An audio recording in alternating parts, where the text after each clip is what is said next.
자, 바로 이어서 합시다. 그 날, 8월 10일, 그 투쟁의 날, 최후 결단의 날. 공기가 흉흉해. 그 흉흉한 공기가 절개를 불러왔음직했다. 비가 내렸다. 이른 아침부터 거리에 전단지 막 붙고 벽보 막 붙고 시간 되면 가슴에 달기로 한 노란 리본 나누어지고. 근데 그는 권씨 뭐하고 있어? 방 안에 꼼짝도 안 하면서 밖에서 벌어지는 움직임에 신경을 곤두 세우고 있다. 꼭 무슨 일이 일어난다는 건 그에게 있어 일어나지 않으니만 갖지 못했다. 비는 내렸다. 가늘지가 내렸다. 11시가 지났다. 11시에 나와서 위원회 대표들과 면담하기로 한 역습한 사람이 나타나지 않자 사람들은 기자회견을 포기해버렸다. 이것도 그 영상에 나와 있죠. 그치? 11시에 이제 서울시장과 만나서 이거에 대해서 논의를 해보기로 했는데 안 와. 11시 넘었는데 안 와. 그니까 다들 이제 고비가 풀려서 폭동을 하게 된 거죠. 거리로 뛰쳐나와! 왜요? 나와! 이런 소리가 계속 골목에 들려. 왼주먹을 잊지 말고 되는 대로 손에 잡아! 이런 말하고 하면서. 그리고 누구는 막 문 떠서 나가게 두들겨. 권씨네 집을. 권 선생! 집에 계셔? 이러고 또 두들겨. 가슴이 덜컥 내려앉아. 권씨는 마누라 시켜서 벌써 출근했다고 거짓말하게 했다. 누군지 모를 사내 따돌리고 나서 그제야 생각해보니 화요일이네? 일요일도 아닌데? 나 여태까지 왜 출근 안 했지? 깜짝 놀래. 의타심이었다.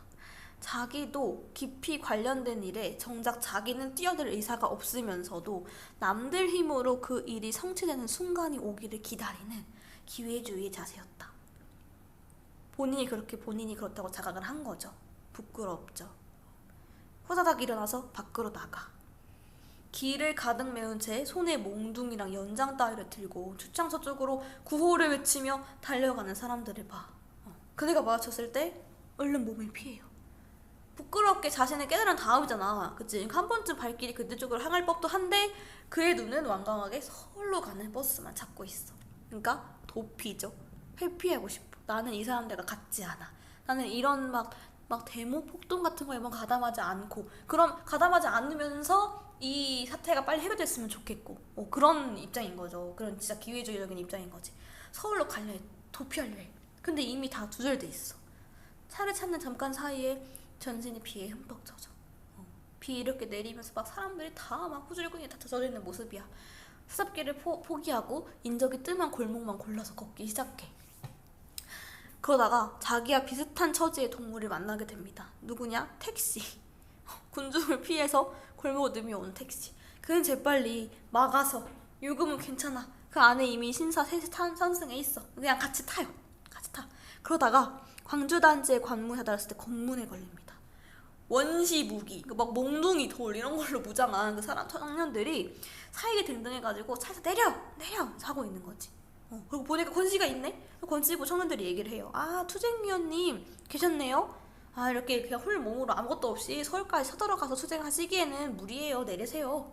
라고 하는 거죠. 지금 권씨는 뭐 투쟁하러 가는 게 아니라 도망치려고 가는 건데 모르죠, 이 청년들은. 웬 청년이 다가오더니 허리를 굽실굽실 빙실빙실 웃으면서 친절하게 이렇게 얘기를 하는 거야. 청년은 용케도 권씨를 알아보는 모양인데 권씨는 뭐 회의든 뭐든 안 나갔으니까 뭐 아무도 누군지 모르죠. 몰라요. 오물쩍오물쩍 걸고 있더니 다른 청년이 몽둥이 들려가지고 박살내버려, 창문을. 야, 니들만 목숨이냐? 다른 사람들은 지금 몇 개씩 굶고 악을 쓰고 있는데 택시 타고 있어도 개팔자네. 같이 굶고 같이 먹고 같이 죽고 같이 살아. 이렇게 해서 막 치고 있어. 자, 그때 이제 그 청년이 권씨한테 얘기를 하죠. 권사님 저쪽으로 가실까요? 이러면서 이제 끌고 가서 얘기를 합니다. 자, 여기부터가 교과서 수록 장면이야. 요 밑에서부터. 여기부터. 그러니까 지금은 권씨의 그 과거 회상 중인 거죠. 과거에 내가 어떻게 해서 이런 광주대단지 이 80 민주화운동 거기에 이제 이렇게 참여하게 됐는지 그거에 대한 과거 회상을 하고 있는 거기 때문에 거기부터 교과서가 이어지더라고요. 거기부터 좀 다시 읽어보겠습니다. 자, 여기 교과서 아니면 자습서 보면서 하면 돼. 자습서. 그치? 자, 여기 일단 여태까지 읽었던 그 앞부분 줄거리 이제 정리가 잘 될 거예요. 한번 읽어볼까요? 교사인 나는 단대 시장 근처 뭐 새빵살이 하다가 좀 무리를 해서 이 성남 고급 주택을 마련했죠. 그지? 그 세를 놨단 말이야. 거기에 권씨가 임신한 아내와 두 아이를 데리고 이사를 왔어. 자, 이순경이 학교를 찾아가서 전과자인 권씨 동태 살펴달라고 부탁을 해. 자, 어느 날 아침 나는 대여섯 클레야 되는 구두를 꺼내놓고 광을 내고 있는 권씨 모습을 보게 되고, 그죠? 지나가는 길에 달렸던 이순경에게 권씨가 달렸던 출판사 그만뒀던 소식을 듣게 된다. 그 후에 가정학문 가던 길에 권씨와 마주쳐요. 그날 밤, 요게 이제 시작이죠. 그날 밤 술에 취해서 늦게 귀가한 권씨가 자신의 과거를 털어놓는다. 어떤 과거였죠? 광주 대단지 개발 시작될 때 내 집 마련의 꿈을 안고 철거민 입주권을 샀다. 근데 선거철이 끝나자 서울, 경기도 양쪽에서 막 그냥 부당하게 막 압박하면서 집을 잃고 쫓겨나시가 돼버린 거지. 그 투쟁위원회가 조직이 되고 억지로 위원회 감투를 쓰게 돼서 그 최후 결단의 날 혼자 서울로 도망치려다가 문이 트러져 잡혀가지고 설교를 듣게 된다. 네, 잡힌 그 순간입니다. 이어서 읽겠습니다. 처음 아는 체던 그 청년이 그에게 이 말을 했다. 그가 가장 두렵게 느끼는 건 몽둥이가 아니었다. 친절이었다. 왜? 웃음으로 그를 묶어서 이렇게 따라가게 만들었어. 너무 친절하게 막 대우를 해주고 하는데 뭐 어떻게 안 따라가. 그 가서 일장 설교를 늘어나요. 이 설교 내용을 보시면 물론 잘 아시겠지만 이러면서 자꾸 얘기를 하는 거야. 지금 이 시간에도 먹고 마시고 춤추고 침대에서 뒹굴고 있을 서울의 유한 계급과 이 대단지 안의 처참한 생활상을 계속 대비시킴으로써 아직도 잠자고 있는 그의 사회적 지각을 새날 어린이처럼 벌떡 일어나게 되는 수작인 줄 알고 있어. 권씨는 알고 있어. 근데 그냥 한마디도 귀에 들어오지 않아. 그냥 얘는 얼마나 사람이 잔인하면 이 판국에 이렇게 친절할 수 있을까? 이런 생각을 해요. 그래서 아무튼 이렇게 막 설교를 하고 나서 청년이 이제 권씨를 이끌고 그 산등성이를 이제 쭉 질러서 단지 중심부로 들어갑니다. 지금 이거 어떤 상황에서 현재 얘기하고 있죠? 지금 현재 밤에 술 마시면서 나의 그 안방에 들어가서 나한테 얘기하고 있는 거지, 그치? 그러면서 그때 과거 얘기를 하다가 저기 단지 중심부가 어디냐, 뭐 저쪽이었어요 라고 하면서 지금 현재 가리키는 거야. 바로 저기 저 부근이었어요 하면서 우리 방 들창 쪽을 손으로 가리켰다.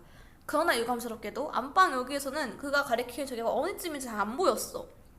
그래서 우리 내외의 얼굴이 실감한 사람잡게 조금 맨성맨성한 거 알아차린 그는 그러니까 얘네 모르는구나 싶어서 벌떡 일어나더니 마루로 뛰어나가. 그래서 나도 붙잡기 위해서 막 뛰어나갑니다. 이거 보는데요. 저기서쯤이었지요 이러면서 막 이렇게 설명을 해. 그러니까 되게 현재 막 마당 뛰어나가면서까지 저기 저쯤이었어요 라고 되게 열정적으로 설명을 하고 있죠. 언덕 아래 한참 거리에 달팍 쏟아부은 듯한 불빛의 무리가 그 가리키에 손끝에 돌고 있었다. 어른들끼리 막 싸우느라고 막 이렇게 막 나가는 줄 알고 애들이 막 울거든요. 근데 뭐 애들이 계속 울어. 자, 이어서 과거 얘기 시작합니다. 저것 좀 모르세요 막 이러면서 성경이 소리쳤대. 그것처럼 난 이미 보고 있었다. 빗속에서 사람들이 경찰하고 막 대결하는 중이었다. 경찰 던진 최루탄에 막 돌 던지면서 맞서고 있었다.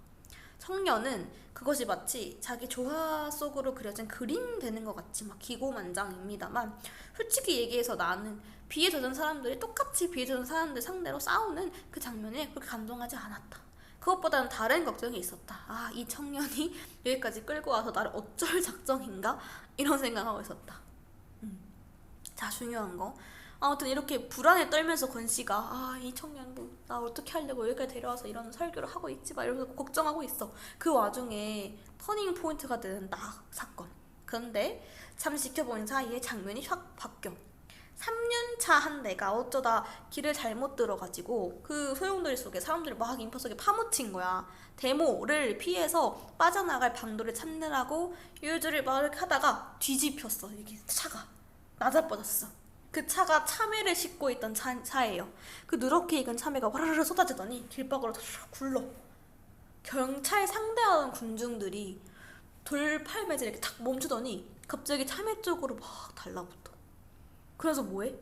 한 차에 가득되는 그 한 차분에 되는 참외가 눈 깜짝할 새 동이 나버려. 다 그냥 주워서 먹는 거죠. 그 참외를. 참외다! 이러고 먹는 거지. 진흙탕에 떨어진 것까지 주워서 오소거저 깨물어. 어때? 이 장면 어때요? 일단 그 데모를 왜 하고 있는 거야? 민중들이, 사람들이, 군중들이 왜 하고 있었죠? 이거 못 살겠다. 진짜 너무 뭐 굶어 죽는 사람도 많고 이거 아무것도 생활 여건이 안 되는데 여기서 뭐 어떻게 더 살고 어떻게 돈 내라는 거냐 하면서 막 생존권을 위한 투쟁을 막 한 거잖아. 그치? 못 살겠다. 정말 배고프다. 인간으로서의 생존 그 권리를 좀 지켜달라라고 하면서 했던 그 데모잖아요. 그래서 너무 배고플 거 아니야. 그러니까 눈 돌아가지고 앞에 참에 있으니까 그냥 먹는 거지. 모습이 어때? 너무 처참하지 않나요? 그치? 그래서 그 모습을 보고 권 씨가 딱 뭔가 생각이 팍 바뀌어버려요. 전혀 아름다운 장면이 아니죠. 다만 그 속에서 그걸 막 다투어서 막 주워 먹도록 밑에서 떠받치는 그 무엇이 그저 무시무시하게 절실하다. 왜 먹는 거야? 왜? 배고프니까. 그냥 진짜 인간으로서의 제일 기본 권리. 배가 부르도록 하는 거. 그러니까 배고프니까 단지 그냥 그걸 먹고 있는 거잖아, 진짜로. 그걸 보고, 와, 이건 정말 나체화구나. 하는 느낌이 처음으로 가슴에 팍 부딪혀왔다. 그러니까 나체를 확인한 이상 그 사람들하고는 종류가 다르다고 주장해온 근거가 벼랑간 흐려지는 기분이 들었다.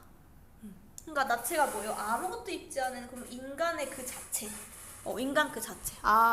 권 씨가 그 전까지는 나는 이 사람들과 달라. 난 서울 사람이고 서울에서 일하고 좀 다른데? 라고 생각했는데 그 모습을 보다 보니까 결국 자기도 이 사람들도 그냥 정말 살려고 잘 살려고 그냥 배고픔만 좀 충족을 하고 그냥 집다운 집이 있으면 좋겠는 그런 걸 원하는 똑같은 인간이구나 라는 생각이 들어버린 거지. 그래서 딱 해가 딱 돌아버려요. 맑은 정신으로 의식할 수 있었던 것은 거기까지가 전부였대. 그러니까 그 뒤로는 기억이 안 난다는 거지, 권 씨가. 자, 이제 나 말을 겁니다. 그 뒤에 혹시 어떻게 되셨는지 물어봐도 괜찮겠습니까? 사흘 후에 형사가 출판사로 찾아와서 수갑을 채웠대. 경찰에서 증거 제시한 사진을 보고 자기도 놀랐대. 사진 속의 권 씨는 버스 꼭대기에 막 올라가 있고 석유 깡통 들고 강목 휘둘러 대고 다 내 얼굴이야. 근데 전혀 기억이 없었대. 그러니까 그 많은 군중들이 막 데모하면서 이렇게 하다가 참외를 먹는 그 나체화의 모습을 보고 완전히 고삐가 풀려버린 거죠. 그래서 너무 그 앞장서가지고 막 이렇게 해버린 거야, 자기도 모르게. 자, 여기 중략 부분 줄거리를 한번 읽어볼게요. 그 전문 있으니까 전문 쭉쭉 읽어도 돼요.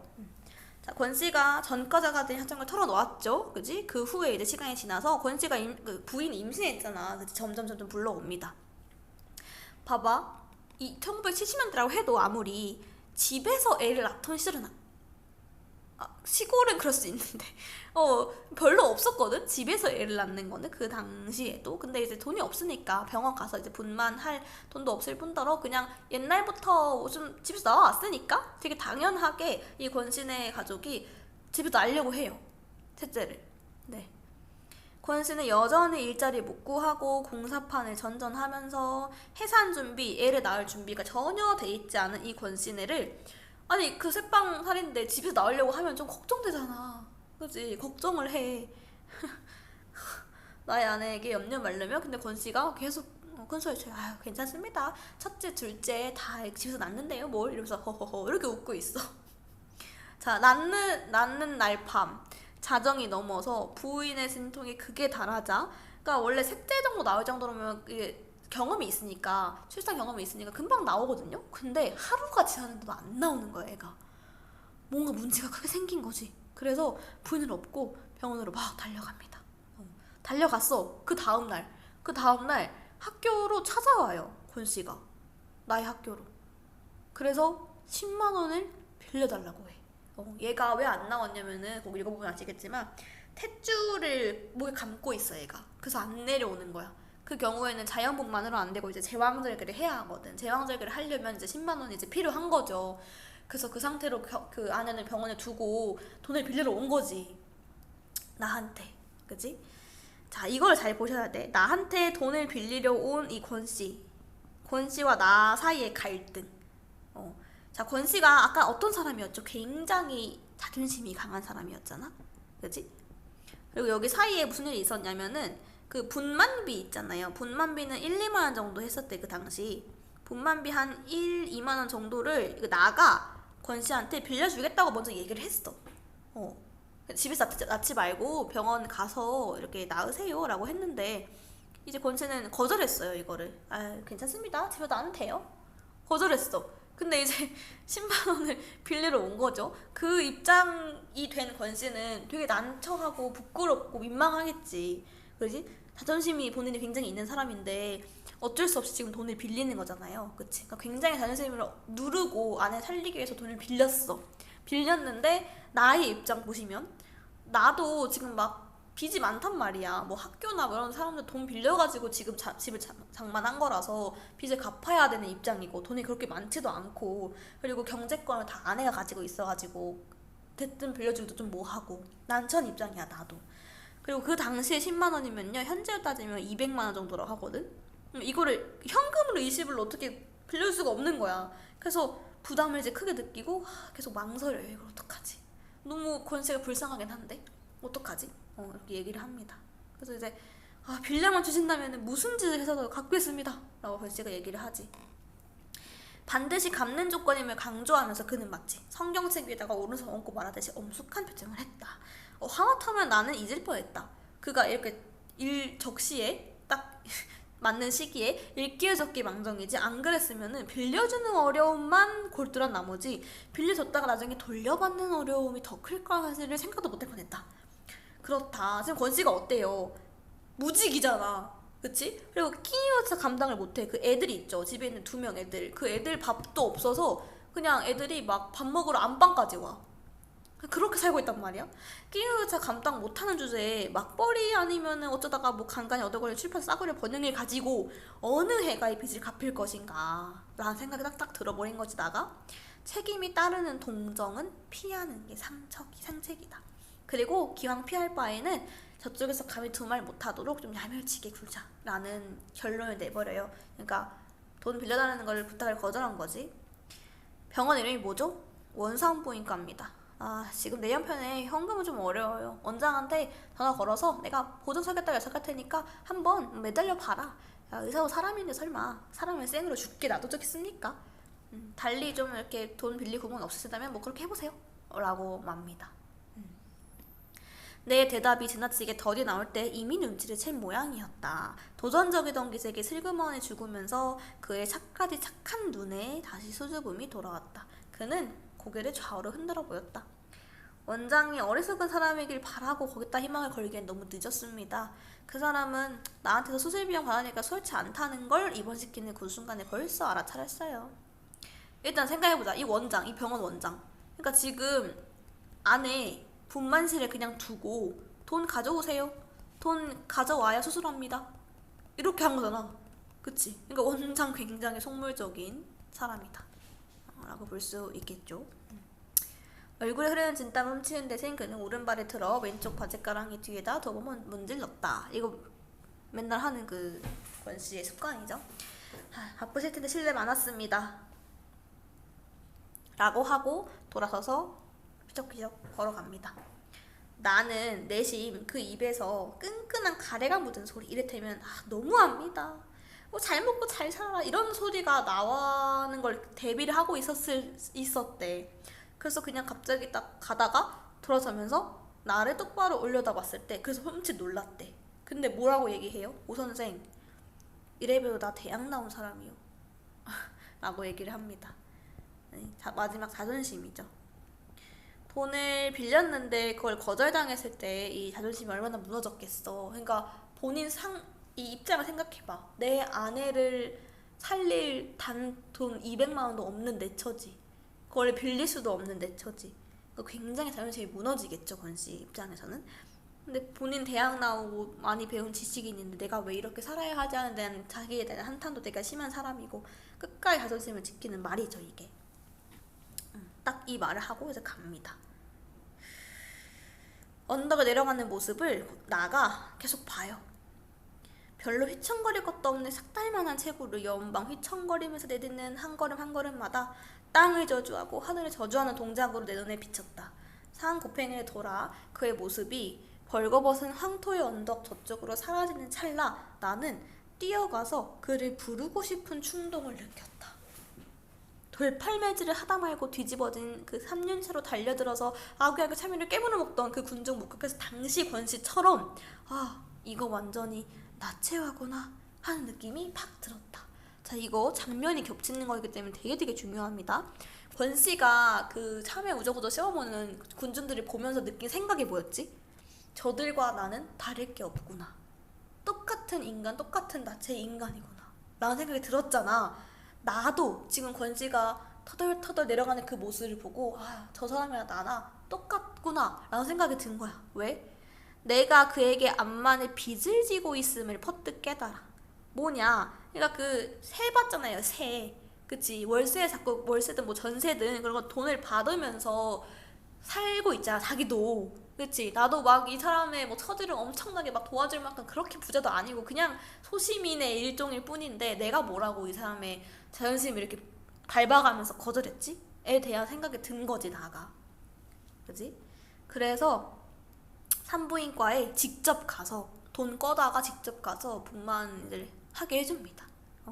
그 산부인과 수술 준비 다 갖추고 보증금 도착되기까지 기다리고 있었대. 수술을 안 하고. 그래서 일단 나가 학교에 우격다짐으로 후려낸 갑을 가까운 동료들 주머니 털어가지고 일금 이제 10만원 다 건넸어. 가져갔어. 그때 그 금태 막 안경 쓴 원장이 바로 마취사 보도록 감원 지시해. 원장은 내가 권씨하고 아무런 척분도 없고 그냥 새빵 주인인 걸 알고 이렇게 혀차요. 참 아버지 되는 방법도 여러 가지네. 아유, 보증금 마련을 했다니 오전 중에 나가서 여태껏 얼굴 한 번을 안 보시지 뭡니까?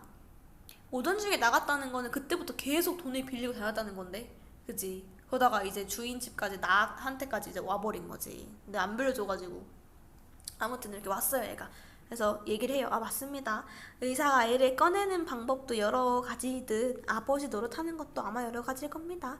이러면서 은근히 뼈가 있는 네가 지금 의사인데 돈을 받는 게 맞냐 이렇게 하면서 하는 거죠.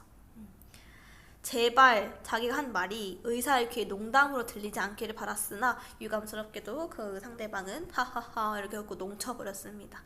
나는 이미 죽은 게 아닌가 싶게 사색이 완연한 권씨 부인이 들것에 실려 수술로 들어가는 걸 거들었다.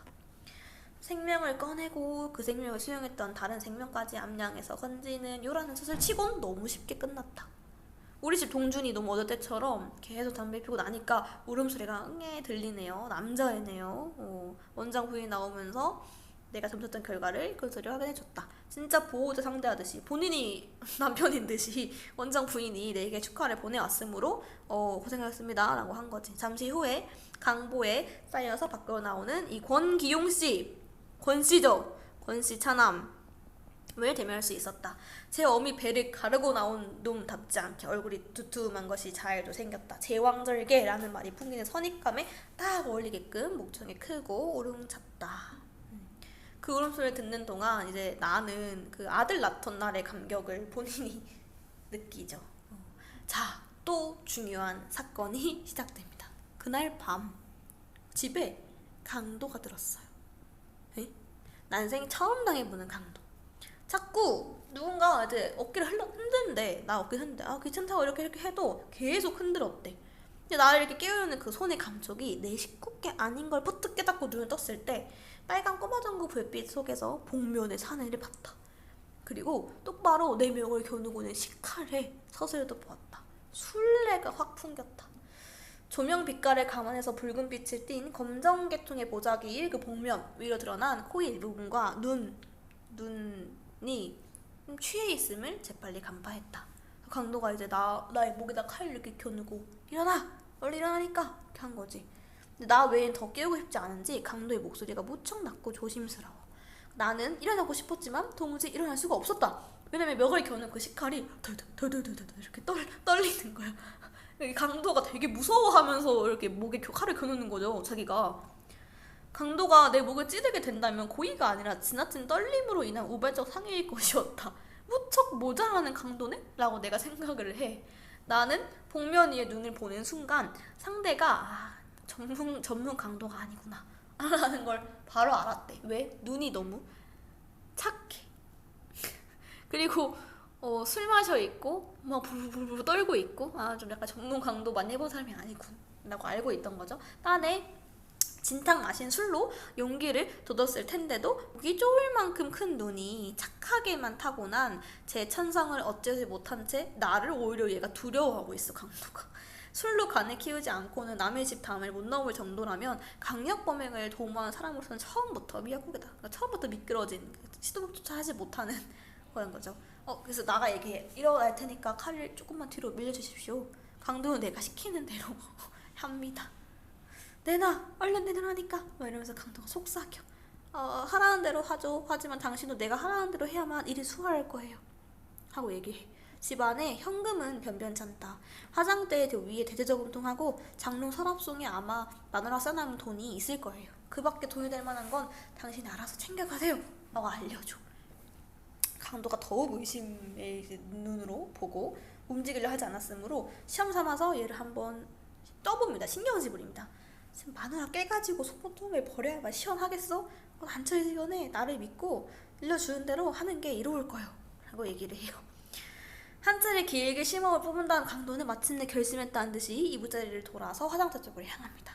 얌전히 구두까지 벗고 양말바람을 들어와. 어떤 강도가 실례합니다 이러고 신발 벗고 들어오냐고. 그지? 내가 그렇게 염려를 했는데도 강도는 와들와들 떨리는 다리를 옮기다가 그만 부주의하게 동준이 발을 밟아. 동준이가 이렇게 칭얼거리니까 즐거워하고 엎드리더니 어깨를 토닥토닥 해줘. 잘하고. 녀석이 도로 잠들기를 기다려 그는 복면위로 이렇게 땀이 밴 얼굴을 들고 일어나서 내 위치를 이렇게 확인한 다음 본격적인 작업에 들어간다. 나는 웃겨요. 그냥 이 상황이. 터지면 웃음을 꾹 참은 채 강도의 애교스러운 행각이라 해. 끌 시정 주목하고 있던 나는 상태를 움직여서 그 동준이 잠들 때 심지어 칼 떨어뜨렸어. 그걸 집어들고 강도한테 줘요. 연장이 이렇게 함부로 굴리는 걸 보니 당신 겨누기 얼마나 되는지 알만합니다. 라는 말을 하면서 줘. 이거 일부러 긁은 거 아닌가? 이거 정도면? 그지? 내가 내미는 칼을 보고 그는 기절할 만큼 놀랐다. 나는 사람 좋게 웃어 보이면서 칼을 받아가라는 눈짓을 보였다. 그는 겁이 들려 망설이다가 우다닥 들어서 멱을 거녀. 그가 고의로 사람을 찌를 만한 위인이 못 되는 줄 일찍이 간파했기 때문에 칼 돌려준 걸 후회하지 않아. 아니나 다를까 식칼을 옆구리에게 쭉 허리에 차더니 몹시 자존심이 상한 표정이 되었다. 나 강도인데 나 칼 들었는데 날 무서워하지도 않고 심지어 내가 칼 흘렸더니 그거 나한테 주잖아? 나를 얼마나 무시하는 거야? 라는 생각이 들겠지. 그치? 그래서 도둑만을 물고 하나 없는 제대제대 이죽거리긴. 그래서 경험 많은 친구들은 의지 교절도도 안 보고 그냥 지나치죠. 누군 뭐 들어오고 싶어서 들어왔나? 피치 못할 사정 때문에 어쩔 수 없이 이 말을 해서 이제 나는 이 강도를 안심시켜서 조금 편안한 마음으로 돌아가게 만들 절호의 기회라고 판단을 해. 그래서 뭐라고 하냐? 그 피치 못할 사정이란 게 되게 뭐 식구 중에 누군가 아프다거나 뭐 빚이 있거나 이런 말을 한단 말이야.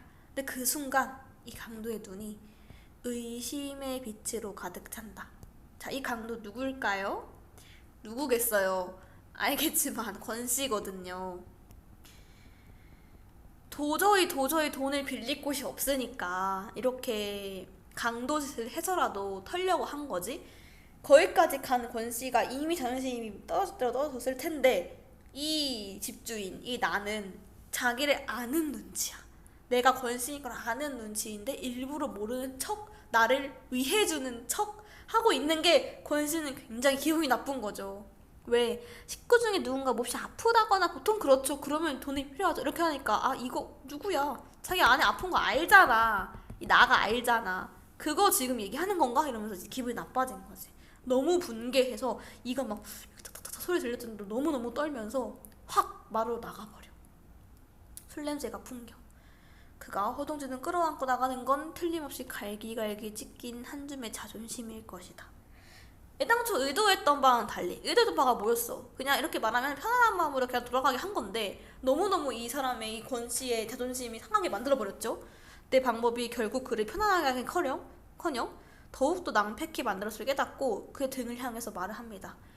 어렵다고 꼭 외로우란 법은 없어요. 혹 누가 압니까? 당신도 모르는 사이에 당신을 아끼는 어떤 이웃이 당신의 어려움을 덜어줬을지? 누구예요? 당신도 모르는 사이에 당신을 아끼는 어떤 이웃. 본인 말하는 거지, 본인. 그치? 이미 다 했잖아. 그치? 분만했잖아요, 재앙설계로. 근데 그거를 권씨는 모르고 있으니까 강도질을 하겠죠.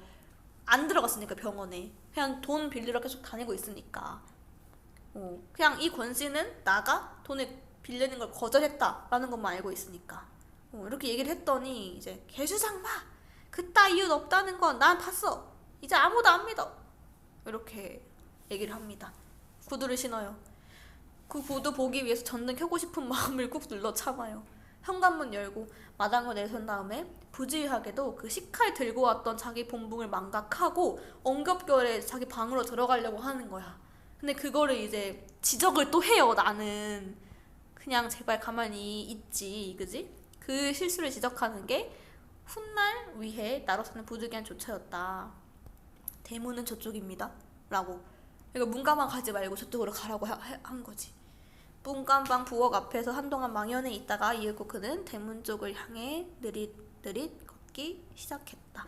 비틀비틀 걷기 시작했다. 대문에 다다르자 그는 상체를 뒤틀어 이쪽을 보고 뭐라 하냐? 이래봬도 나 대학가에 나온 사람이요. 계속 반복되는 이 대사가 그러니까 마지막까지 자존심을 지키려는 말이잖아요. 그리고 본인이 이미 권씨인 거 들켰으면 그냥 방 가서 애들 있을 거 아니야, 애들. 그치? 애들이라도 한번 보고 가려고 했던 거 아닐까? 근데 그것도 못 보게 하고 그냥 대문 저쪽입니다 라고 해버린 게 되게 진짜 망연자실한 느낌이었을 것 같아요. 권씨 입장에서. 누가 뭐라 그랬나? 느닷없이 상력을 밝히더니만 대문을 열고는 보안등 하나 없는 칠흑의 어둠 저편으로 자진해서 삼켜져 버렸다. 그러니까 그 어둠 속으로 걸어간 거죠. 나는 대문을 잠그지 않았다. 그냥 언젠가 오라고 안 잠근 거죠. 자, 아내가 이제 일어나가지고 무슨 일 있었어요? 하는데 뭐 아무것도 아니야 라고 하면서 얘기를 합니다. 그래서 이제 아내한테 수술 보증금 대신 납부해준 사실을 비로소 얘기를 해요. 전세돈 있으니까 그러면서 얘기를 합니다. 자, 다음날 그 다음날 아침까지 권씨는 집에 오지 않았어. 출근길래 병원에 들러봤어. 근데 그 처음에 보증금 구하라고 병원 나간 이후로 권씨가 다시 오지 않았대. 어디 간 거야? 집도 안 오고 병원도 안 가고 실종. 그 다음날 그 다음날도 오지 않아. 행방불명 된 거지. 그리고 본인은 그게 아니었다 해도 결과적으로 내 방법이 매우 졸렬했음도 이제 확연히 밝혀진 셈이었다. 그러니까 자기 방법이 뭐예요? 그 강도로 침입한 권씨를 애써 모르는 척하면서 마음 좋게 돌려보내려고 했던 그 자기의 발언과 행동이 잘못된 거군. 오히려 권씨의 자존심을 더 건드렸구나 라는 걸 깨닫게 된 거지. 복면이로 드러난 두 눈을 보고 나는 그가 다름 아닌 권씨임을 바로 알아챌 수 있었다. 밝은 아침에 술이 깬 권씨가 전처럼 나를 떳떳이 대할 수 있게 하자면 복면의 사내를 끝까지 강도로 대우하는 그 길뿐이라고 판단했었다. 그래서 아무 일 없던 듯이 그냥 병원에 가서 이 죽지 않은 아내랑 새로 얻은 세 번째 아이를 만날 수 있게 되기를 기대를 했다. 그러길 바랐던 거죠. 그냥 오늘 아무 일도 없이 그냥 다음날 가봤을 때 뭐야 됐네? 이렇게 조금 잘 풀리도록 일부러 그렇게 모른 척 한 건데 그렇게 안 된 거죠. 그냥 권씨 실종이 돼버린 거지. 현관에서 그의 구두를 확인해보지 않은 것이 뒤늦게 후회되었다. 문간방으로 들어가려는 그를 차갑게 일깨워준 것이 영 마음에 걸렸다. 어떤 근거인지 몰라도 구두 손질의 정도에 따라 그의 운명을 예측할 수도 있지 않을까라는 생각이 들었다. 구두 손질 정도에 따라 운명을 예측할 수 있다. 그러니까 구두를 굉장히 자존심으로 생각하고 엄청 아끼고 아꼈잖아요. 그치? 구두를 다 지금 방에다 놓고 간 건데 어디로 행방불명 된 거지? 그래서 구두 생각이 난 거지. 자, 그때 가려 했을 때 그가 만약 마지막이라는 걸 염두에 두고 있었다면 새끼들이 자는 방으로 들어가는 길을 가로막는 그것이 그에게는 대체 무엇으로 느껴졌을 것인가. 그러니까 본인 행동을 자책하는 거죠. 아내가 병원에 다니러 가는 편에 애들을 죄다 딸려보낸 다음에 나가 이제 문간방을 뒤져봅니다. 방을 내준 이후로 둘러보기를 처음이었대. 이사 올 때 본 그대로 세간이라곤 깔고 덮는 데 쓰이는 거, 쌀 익혀 담는 몇 점 도구가 전부였다. 별다른 이상은 눈에 띄지 않았다. 굳이 꼭 단서가 될 만한 흔적을 찾자면은 구두일 것이었다. 가장 감나가는 세간의 자격으로 장롱 같은 거 원래 있어야 할 그런 자리에 9켤레나 되는 구두가 병정들 같이 쫙 가정에 놓여져 있어. 정갈하게 닦인 것이 6개, 그리고 먼지를 덮어 쓴 게 3개, 이렇게 해서. 근데 총 10켤레라는 거는 왜? 권씨가 신고 나간 구두까지 총 10개죠. 그 10켤레 가운데 마음에 드는 이 7개를 골라서 한꺼번에 손질해놨다가 매일매일 갈아서 이제 일주일 동안 신었던 거지. 이해됐나요? 7개, 그 다음에 3개, 7개를 매일매일 매일매일 닦아가지고 이걸 일주일 동안 신었던 거지. 얘는 약간 조금 먼지가 있으니까. 그 잘 닦인 7 중에 비어있는 하나 신고 간 거, 그걸 생각하던 중 나는 그 한 켤레의 구두가 그렇게 쉽게 돌아오지 않을 거라는 걸 깨달았다. 이게 무슨 말이죠? 권씨 집에 쉽게 안 들어오겠구나. 자존심의 끝판왕에 이 구두를 다 버리고 갔잖아요. 그치? 그러니까 쉽게 이 자존심이 회복되지 않고 돌아오지 않겠구나 라는 생각을 합니다. 권씨 행방불명을 알리지 않으면 안 될 때였다. 누구한테 알리죠? 이제 그 이순경한테. 내가 먼저 전화를 걸기는 처음이자 마지막이었다. 이웃을 사랑하게 될 거라고 누차 장담한 바 있는 이순경을 전화로 불렀다. 이게 끝이에요. 결말이 끝입니다. 굉장한 열린 결말. 요게 끝이고요. 일단 여기도 한 번 더 끊고 가겠습니다.